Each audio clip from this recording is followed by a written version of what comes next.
Have you ever felt like you're in a rut in your relationship, maybe your health, maybe in your business, where you're in this space where it's not that bad, but it's not as good as it could be, that you could be doing better, that you want to be doing better, but when it comes to taking action, the action you know that you should, you just fall out to the wayside. You're not as motivated as you like to be. You just continue to tell yourself it's not that bad. Today on the Uncommon Men Project podcast, you're joined by myself and Nick, and we're going to dive into the mindset around being in that space, being inches from rock bottom, and how to pull yourself out of that and what that's like. Nick, have you ever been in that space, man, where you're telling yourself it's not that bad, but you look around, you're like, I know I can do better. I'm not happy with where I am, but it could be worse, right? I think we've all been in that space, and it's like you're slapping on this massive band-aid just to get yourself through that moment. And you sit there and you're just like, holy shit. I'm breathing, I'm sipping air, but I'm actually drowning. If I'm going to be real with myself, I'm going to be drowning. For context wise, I think I've had a couple of rock bottoms, but I'll probably take a financial rock bottom, because I think that hurt the most in all areas. There was a moment when I just started my business where I had made some incredibly well-calculated decisions, and things obviously worked out perfectly. And I had a look in my bank account, and there was a massive negative number attached to it at that moment in time. And we literally had like no money. We were just about to be kicked out of our place that we were renting. And we were just about to run out of electricity. We had no food. And I'm sitting there and contemplating, like, was this the best decision to like really just pursue passion and this big dream? And I've invested as much and built up clientele and done this, and then, you know, these type of things happen, and I've never experienced this before. And I still recall, like, there was a moment when all of that's happening, and we were like scraping together cents. And yeah, in South Africa you call it like rands, but there it would be the equivalent to cents in Australia.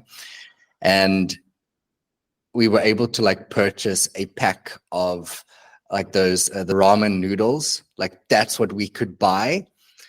And I still remember the shittest feeling was when my father-in-law walked in, and he had a look at us, and he was like, "Oh, you fucking kids! Like, do you know what you're doing? I've been telling you, like, you need to have a job. You need to have this." And everything was planned. We had savings and stuff, but like 6 months of business just didn't go as planned. It's not that we were doing anything wrong. It's just, it's the nature of business. It doesn't necessarily just blow up in 6 months. Yep. Yeah. So we sat there, and he's like, gave us quite a bit of money just to like sort things out. And then eventually we had to just call it quits and be like, well, we can't afford rent. It is what it is. And that moment of just when being looked at as from another man, and it's like, yeah, you with my daughter that I'm entrusting you with, and you've got like a kid, and what the fuck are you doing? So I felt like a piece of shit. I felt like a failure in business. I felt like I failed as a provider. I failed as the masculine in this role. I failed in all these things, and I'm like looking for guidance and mentorship and support, and there was nothing to be found at that moment in time. Yeah, that spiraled into a massive depression. I actually got quite sick in that space as well, lost a lot of weight. But in a nutshell, that was probably one of those big, like, reckoning moments in my life where I sat there and I had to really contemplate, like, how much do I fucking want this? How much do I want this life that I can feel? Thing that's on my vision board. That flame didn't die. It was like fed through this pain. And that was that I noticed the alchemy within that. That was probably like one of the interesting experiences I've had on an internal level, being in a space like that. So I hope that answers your question. And it's that threshold is very different when you're responsible for someone, right? Correct. Like when you've got a child, when you've got a partner, you've got other people kind of relying on your income, you as a person. That threshold, like as guys, we could get away with not a whole lot. if we were really in that space of I'm dead set determined on making this thing happen no matter what, like if it's just us. But when you start to have those other responsibilities adding into it, then, you know, it adds that extra pressure as well. And it kind of raises that threshold to how much is, you know, not enough.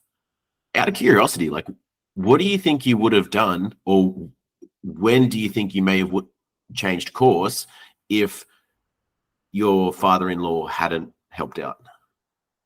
It was actually really interesting. So, I mean, I'll add to that story. And then I'd actually love to hear one of yours as well. I'd applied to a lot of like consulting-based work and jobs, and I was seeing businesses, but no one necessarily saw the value in coaching. And I didn't understand that I needed to maybe shift my positioning. And when that happened, there was also like a sense of relief within my system. But I had applied through like multiple channels, like everywhere. We're talking LinkedIn, we're talking Upwork, we're talking Indeed, what you could find just for anything. And I had a fairly diverse background on my end. And the week when we were leaving the space, email from a coaching company that called me, and they sent me an email, and then we jumped on a call shortly after. And it was like, you're in, man. Like we want you. We want to put you in this space. And the day before that, I had probably just signed my biggest client out of nowhere. Just everything, just like this massive inflow. And I was just like, okay, well, now at least I don't need to pay for rent anymore. I suppose that helps. But now I've got to deal with the emotional, thing of staying in my father-in-law's house, which thank goodness. I mean, we had our own ensuite space, and it was like good. But that was part and part of the story. But if he had not maybe come in there, I would have had to consider the notion of settling. And I'd applied. Lowest point within that was I applied for a managerial role at a supermarket.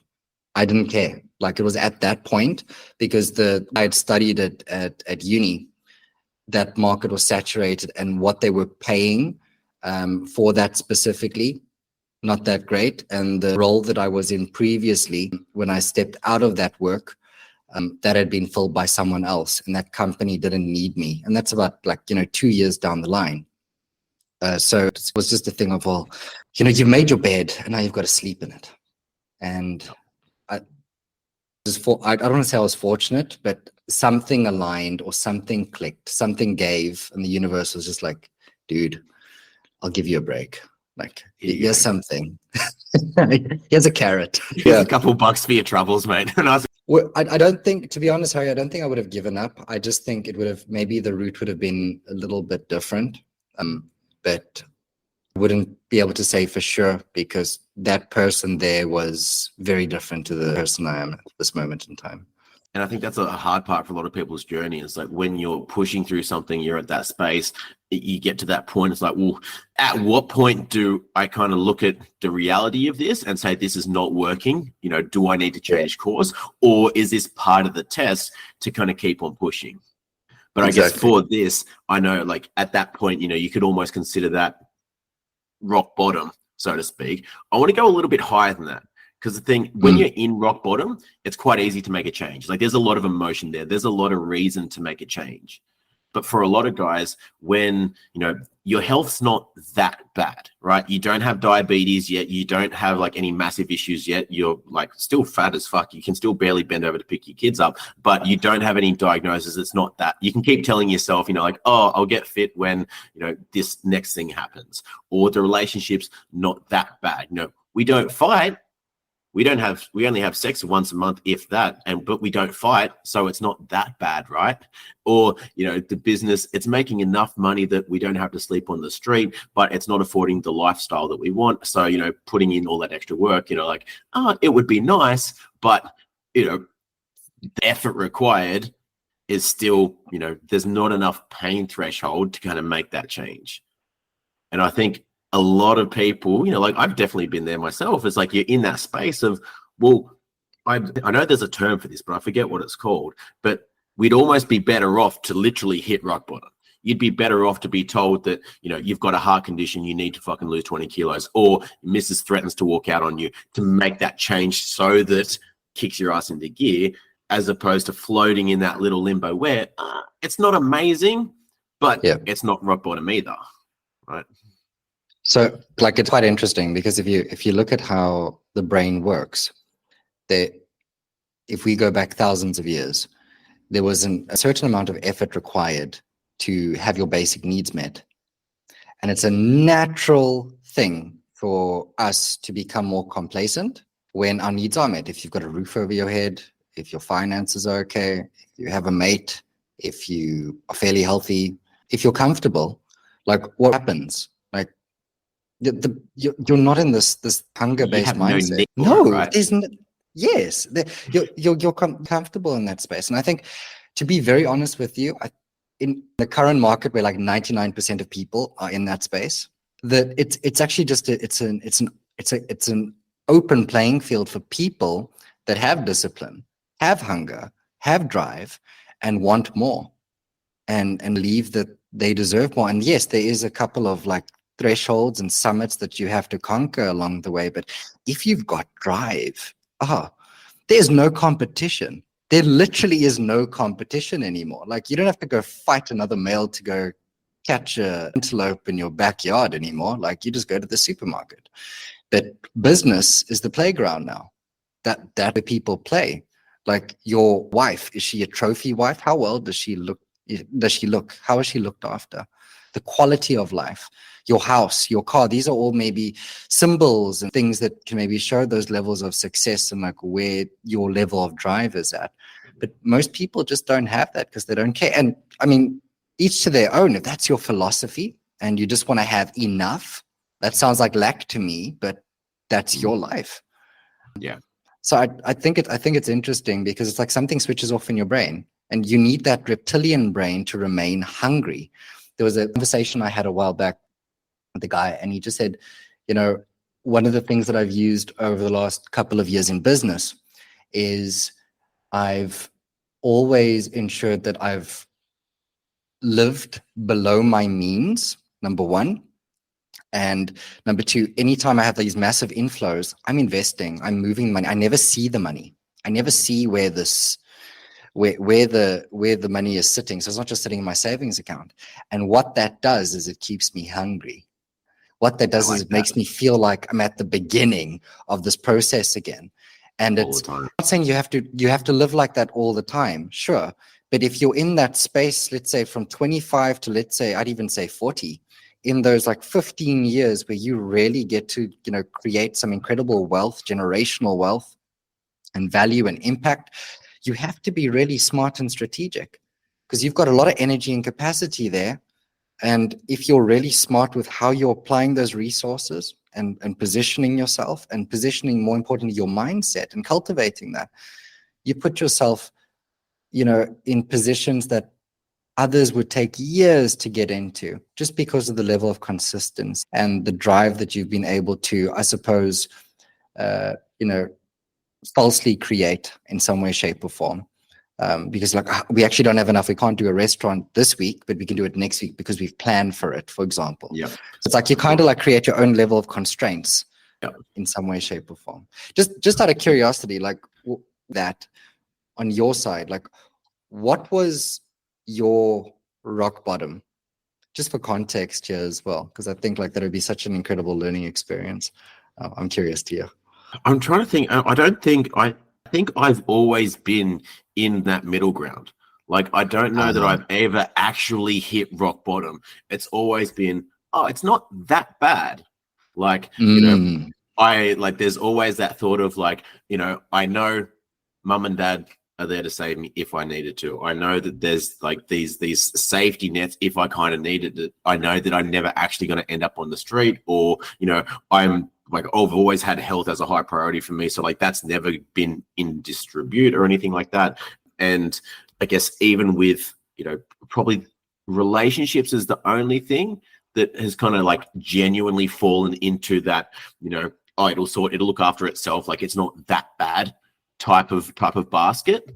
And obviously the beautiful thing about a relationship is you have someone else to then point some of those factors out to you, not like you have money to say like, hey, like you're not using me the way that you should, or like I'm not going to be around if you don't actually invest in me or do something useful, right? It just comes and goes like this inanimate fucking object. So like I've always been in that kind of space. And that's so interesting. I play with this thought recently, and I think this would take a huge amount of stress off a lot of people, because this is something that kind of has helped me, I guess, get rid of a lot of shit in my head. Like, because most people say what they want. Oh, I want to have this level of health. I want to have this type of relationship. I want to have this level of income, of business, of whatever else it is. But then when it comes to taking action on the thing, kind of what we're talking about here, they're like, but I don't want to do the action required for it, right? And so here, I believe you've got two options. Like, if you really want it, you then have to be able to say, I want to be able to do that work, put in, like, make those sacrifices to do that thing in order to achieve that. Like, if you legitimately want it. On the flip side of that, and there's nothing wrong with this, acknowledging, you know what? I don't want it that bad. Like, if someone handed it to me on a silver platter, 100% I would take it. But am I willing to do the work to go and get that? No. Because then, in that space, you can stop saying, oh, well, I should be doing this, or I want to be doing this. And the capacity that it takes up in your own mind, you can just get rid of that and say, like, you know what? I actually don't care for that level of money. I don't care to have that level of health or relationship or whatever it might be. I'm totally happy with where I am right fucking now. Yeah. And the amount of peace that I feel that would bring a whole lot of people, instead of feeling like you have to be going for this bigger, this better thing, whatever it is, would just free them. And then so if you're in the camp that, has then said, I am actually willing to do all that kind of stuff to get to that point, like that, I'm achieving that level of health, of wealth, of business, whatever it might be, then I never want to be able to die or get to a point where something fails and there's that thing in my mind that says, well, I could have tried this. Yeah, but I could have done this, or I could have done that. Like, I want to make sure if something fails, I have exhausted all fucking options. And if it fails, well, it was meant to fail, but not through any lack of effort on my part. Right. And I think you've got that like spot on, just how you verbalize that. Spot on. Because I don't know about you, but I've had like in times in my life where there's been so many things, like I could do this or I could do that. And like there's like so many options out there. And if you get to the point where things aren't working, you just fucking try something. Like, one of the things that's been really helpful for me in getting rid of some of that anxiety, because there are so many things that you can do, right? If you get into that, if you're in that camp of like, well, I don't make this work, I need to get out of this, like, well, it's not that bad, I want to do better than this. The book 10x is easier than 2x has a phenomenal foundation for that. And the concept simply is that if you wanted to 2x your results in literally anything in life, if you were to think of everything that you would do to get that level of results, you would come up with a myriad of different things. Like, if you wanted to just 2x your health, right? You could get better sleep, you could get more sun, you could spend more time in nature, you could clean up your diet, you could do different trainings, you could do like more different supplements, you could do all these fucking things. Yeah. But which can become overwhelming when you've got so many different options, right? And then, but if you think about it, if you wanted to 10x your health, 10x your income, 10x your relationship, you could probably only think of 2 or 3, if that, things that would get you that magnitude of result. Like, we're now talking like base foundational stuff, like like relationships. We're talking fucking communicate better. Like business, we're talking about, your sales or your product, depending on like what it is, like core kind of stuff, right? And when you remove all of that, well, I could do that, and just like, this is the base of what everything else kind of stems from. This is the trunk of the tree that is my business or my relationship, and you get that fucking rock solid, everything else becomes so much easier. You buy so much more time back and so much more mental capacity because you've narrowed down all those. Yeah, but so then the question then becomes, so now you've got the blueprint and the strategy and you know where to focus, but do you have the willpower and the desire to actually do the work required to get the fucking t-shirt and wear it? That's the question. Because that's then the thing of like, how do I eliminate procrastination? How do I get myself to start moving?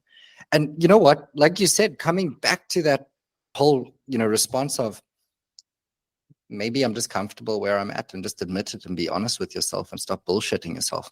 You don't have to be this fucking alpha male that wants to 10x everything and create impact and do all these beautiful things in the world. You can just be complacent, and that's okay. You're still, being a part of society, but that's your prerogative at the end of the day.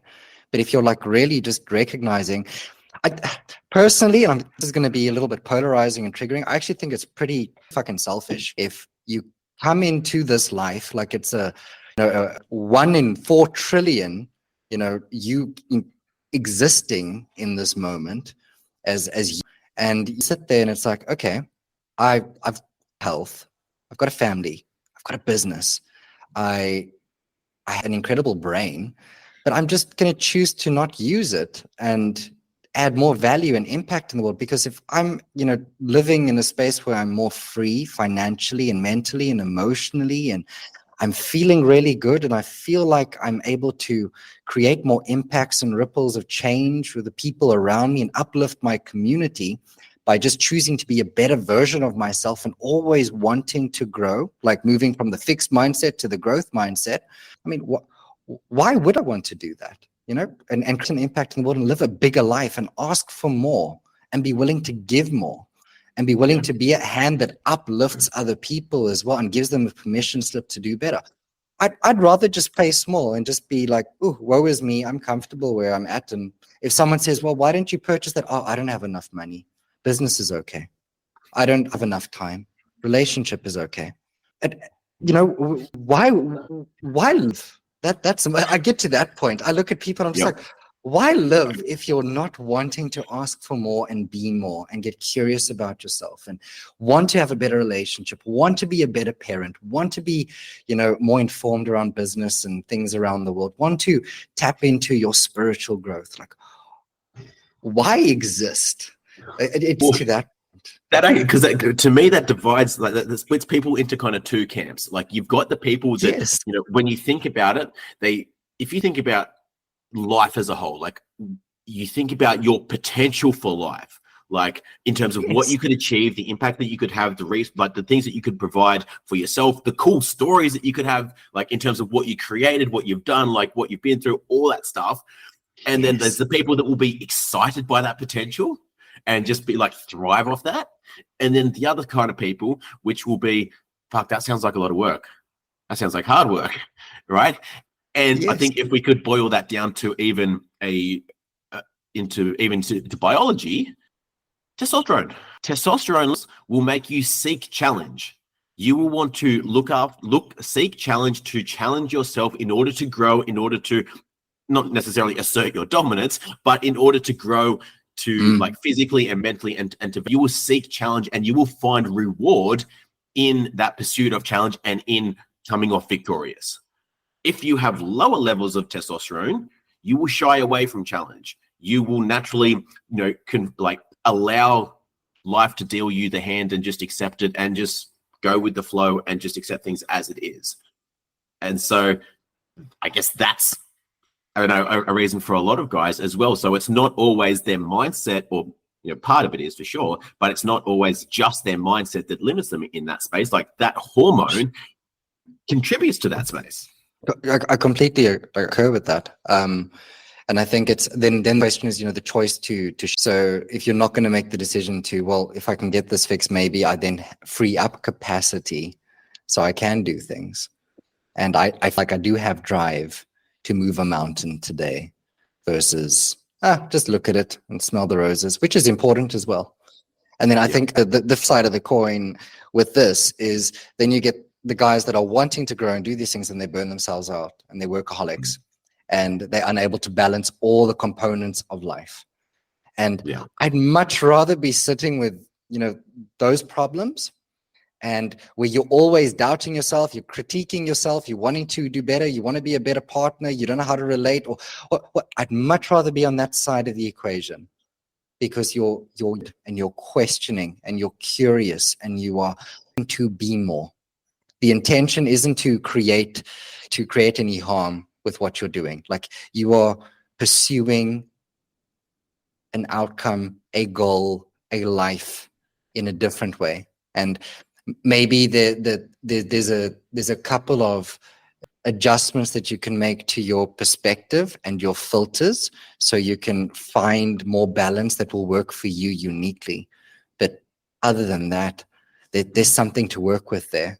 Like, there's I don't know, it's like you're working with the raw materials that are actually being used in something, versus they just all spread out around the field and somewhat, under rubble. And it's just like, it's me, because I've seen it. And I'm pretty sure you've had conversations with people, you've coached individuals that come into your space, and it's great at the beginning, and like 1 month down the line, it's just the thing of, I've done this. I feel like doing this. This was too hard for me. It's that whole, I'm going to validate my experience of just doing nothing again. And you can do absolutely nothing. You can show them the door. You can shine the light. You can point fingers. You can push all their drivers. And if that person doesn't want to move and they've got their blinders on, not coachable, not someone that wants to grow, not someone that wants to change. It is what it is. And you find, like, I guess the beautiful thing about the human mind, right, is we can find justification, we can find reasons or excuses or whatever you want to for everything, right? Like, if there is people out there that can justify killing another human being for absolutely no reason, I can guarantee you can justify fucking not going to the gym, not putting in that extra effort for your relationship or your business, like it's absolutely nothing. That's piece of cake, right? But I think it also takes a certain level of confidence and even ego to chase those things. Like underlying, there's that bit of ego that wants to be able to say, I fucking did that, right? It was hard and I did that, right? Because that also makes part of the story. Like, if you have an easy story, right? If you just got handed this deal that made you a multimillionaire, if you just got handed, all these amazing things in life, all these great feats, like, if you won the gold medal in the Olympics because you were the only person in the race or something, right? Technically you won, you held a world record, but like, you had no challenge and you were just given it to you. Like, do you really respect yourself? Have you had to earn it? Like, it's not so satisfying. It's like the challenge in the journey is what makes it. Like, I've heard Alex Hormozy talk about this, like when he talks about how hard some things are. And the frame that gets him through it is like, this is so fucking hard for me. I can only imagine how hard it's going to be for everybody else. So like, if I'm building this $1 billion thing, his words, good fucking luck to the next guy that has to try. Right? So like, that pursuit of like greatness of like, well, I'm on this journey. Good luck to anyone that wants to chase me. Right. And I get that. And, the thing is, it's not that everyone wants to run around and be a billionaire. Like not everyone needs that. I completely understand where we would, where we'd maybe draw lines of justification and filters and parameters and things. But pushing yourself to a where you are able to be the most impactful version of yourself, with how you live, with how you work, with how you play, I think, and really just, you're tapping into that potential, and you're always tapping into it. You're always curious about extracting that and embodying it and practically embracing it on a day-to-day basis. I think that's our responsibility as humans, not just as men, to tap into that, to choose to be better versions of ourselves, to do the hard stuff. Because that, you create, diamonds from just like rubbing your hands together and saying, no, it's done under pressure. It's done under like rigorous conditions. There's this density and that goes into that, and friction. You need all those components, all those variables. But then the choice is, okay, well, all these little molecules, like, I am going to come together and create an incredible substance that is unbreakable. That's it. And if you can believe that within yourself, if you believe yourself to be unbreakable, your nature, and you nurture that nature, you nurture that potential, because you are infinite in nature and you believe in that. Just like Hormozy, yes, maybe he's speaking from ego, but I can understand that. The impact that he has made because of that, ego isn't a bad thing. When you can find the balance between the human and the being of being the human, amazing. And your ego is something that you can nurture and grow. And I've maybe said this before, but I mean, your ego at the end of the day is your soul in incubation. It is just a young version and expression of that. And as you tap into that potential, as you align with yourself, what you are doing is you are nurturing that and facilitating growth, facilitating this expansion of you and how you express you in how you live your life. And I think that that's our responsibility, especially as men. Especially as fathers, right? For all the dads out there, if you're, someone that settles with complacency, how does it feel looking at your son that's just getting B's? He's in the B grade for all his sports, right? He's just barely kind of getting by and just happy just doing that and doesn't seek that challenge because that's what he sees mum and dad do, or sees dad do.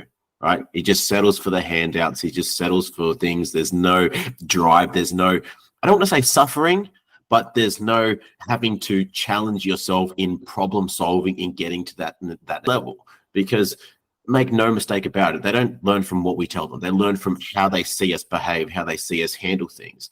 And so if we're just always in those cushy positions, never kind of challenging ourselves, then that's exactly how they're going to grow up.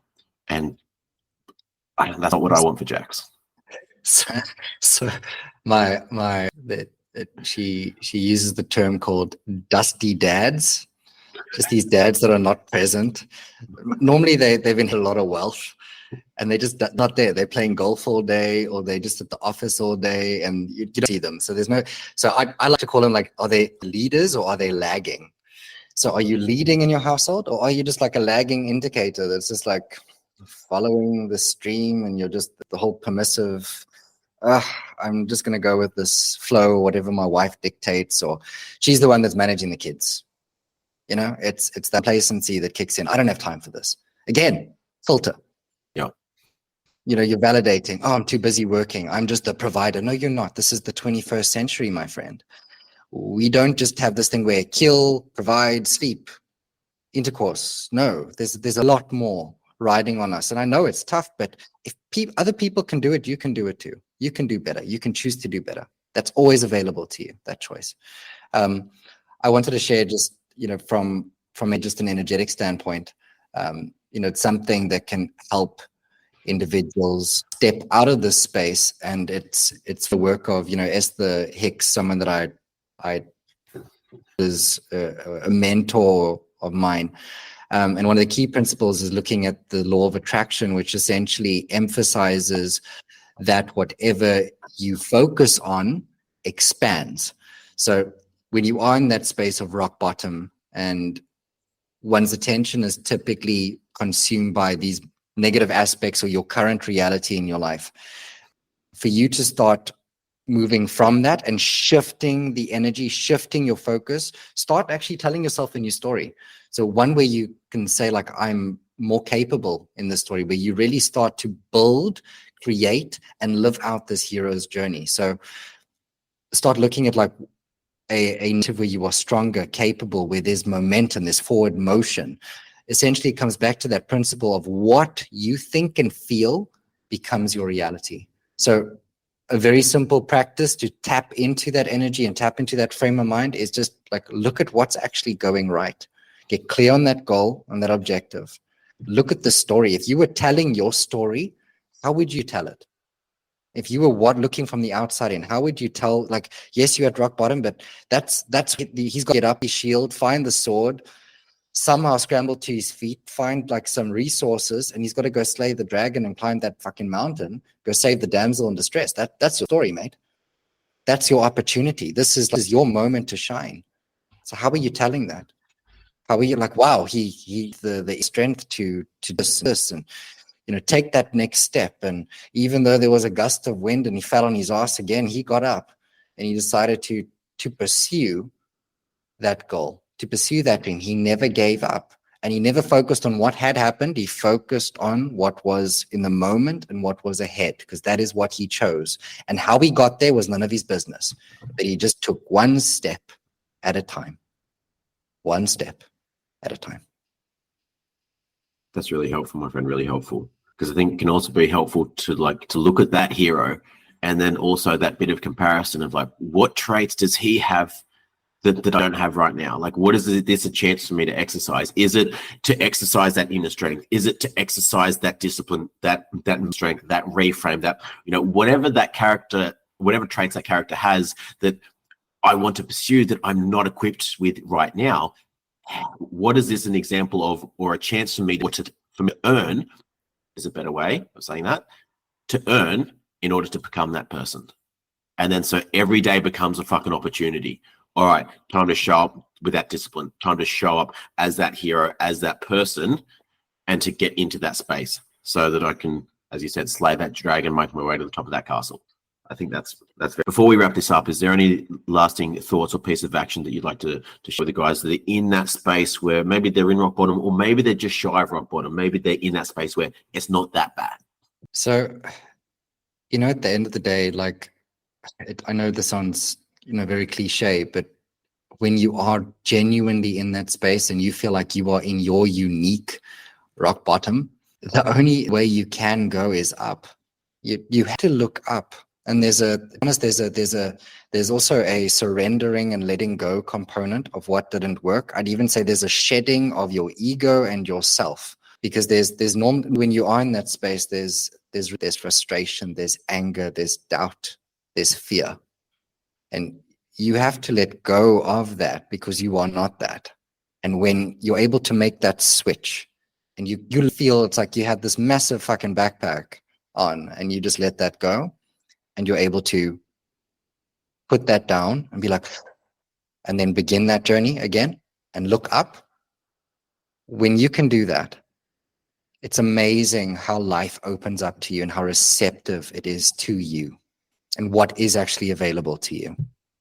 We all have the same components. We all have access to the same energies, universal forces, laws, and principles. Why does it work for some people and not for others? Choice, belief, consistency, and trust. And that I can speak from personal experience. When you're in that space, letting go of some of those things, of some of those expectations, or what you think to be truth or to be the way, is one of the hardest steps in that place. It is.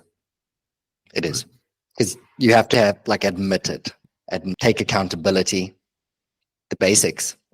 And then it's, okay, I'm going to do my best and take the next step forward and learn from the mistakes that I may have made and recognize it wasn't all me, but I am still responsible. And I'm holding myself accountable to that. That's growth. Yeah, I love that. So I think we'll wrap it up there. Thank you guys for listening. If you'd like to hear more of our podcast, or even if this inspired you or resonated with you and you'd like to have a chat with any of us, feel free to reach out to us on Facebook. And we would love to, get in touch with you guys. If this was helpful, or someone that's maybe in this space right now, maybe they're a friend, a brother, a partner, a neighbor, share this podcast with them and see if that can help them to get out of that space, or at least free them from the pressure that they're putting on themselves in trying to be more than they'd like at this point in time. So we have a couple of events coming up that you can check out on our website. Otherwise, can't wait to speak to you guys next podcast, and I'll see you then.